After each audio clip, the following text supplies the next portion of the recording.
आपका स्वागत है inspiring India stories YouTube channel में।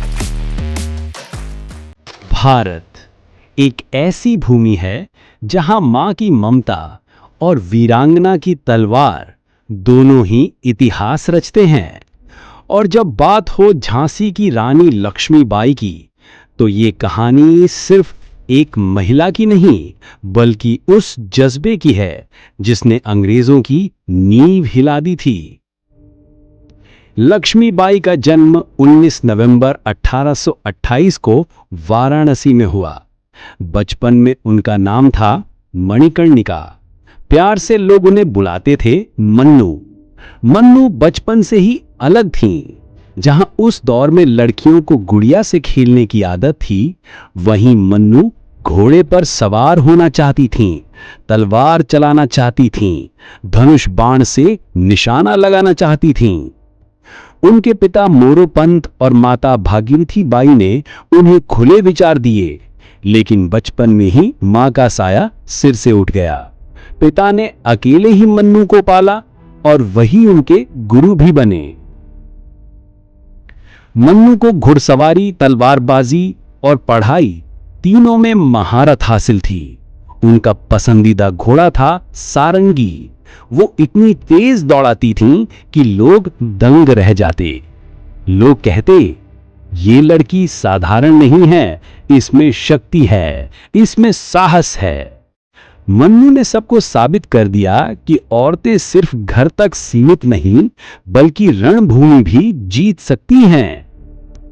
1842 में मणिकर्णिका का विवाह झांसी के राजा गंगाधर राव से हुआ और वे बन गईं झांसी की रानी लक्ष्मीबाई। झांसी की गद्दी पर बैठकर रानी ने प्रजा की सेवा शुरू की। वो प्रजा की मां थीं।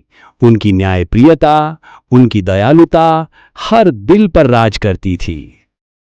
लेकिन किस्मत को कुछ और मंजूर था। रानी का बेटा जन्म के कुछ ही समय बाद चल बसा। राजा गंगाधर राव ने दत्तक पुत्र अपनाया, लेकिन थोड़े समय बाद उनका भी देहांत हो गया। अब झांसी की गद्दी पर अकेली रानी बची। ब्रिटिशर्स ने डॉक्ट्रिन ऑफ लैप्स लागू कर झांसी हड़पने की कोशिश की। उन्होंने कहा, दत्तक पुत्र उत्तराधिकारी नहीं माना जाएगा, इसलिए झांसी हमारी होगी। लेकिन रानी ने साफ कह दिया, मैं अपनी झांसी नहीं दूंगी।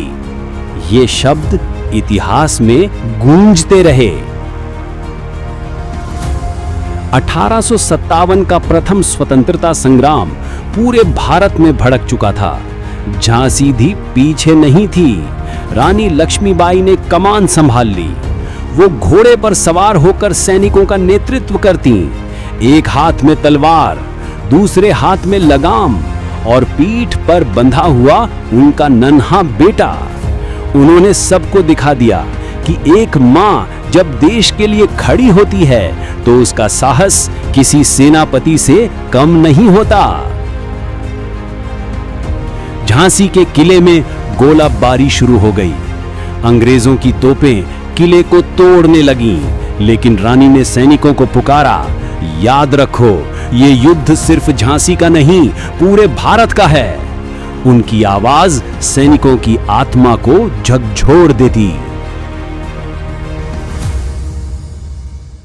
मार्च 1858 में अंग्रेजों ने झांसी पर हमला कर दिया। चारों तरफ से घेरा डाल दिया। रानी ने डटकर सामना किया। घोड़े पर बैठी वो बिजली की तरह दुश्मनों पर टूट पड़ती। एक एक वार 100-100 सैनिकों पर भारी पड़ता, लेकिन संख्या बहुत थी। रानी घायल हो गई, फिर भी उन्होंने तलवार नहीं छोड़ी। इतिहास कहता है, उन्होंने अंतिम सांस तक लड़ाई लड़ी और शहीद हो गई, लेकिन हार नहीं मानी। रानी लक्ष्मीबाई ने हमें सिखाया कि आजादी किसी की दया से नहीं, बल्कि खून और बलिदान से मिलती है। उनका नाम आज भी हर भारतीय के दिल में जिंदा है।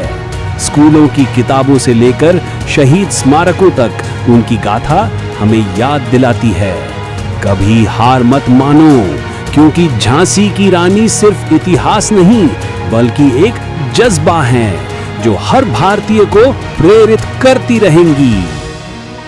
दोस्तों, अगर इस कहानी ने आपके दिल में भी जोश जगाया है तो इस संदेश को आगे बढ़ाइए, क्योंकि भारत की असली ताकत हमारे वीरों की गाथा है। ये थी कहानी झांसी की रानी लक्ष्मीबाई की, एक ऐसी कहानी जिसे सुनकर हर भारतीय का सीना गर्व से चौड़ा हो जाता है।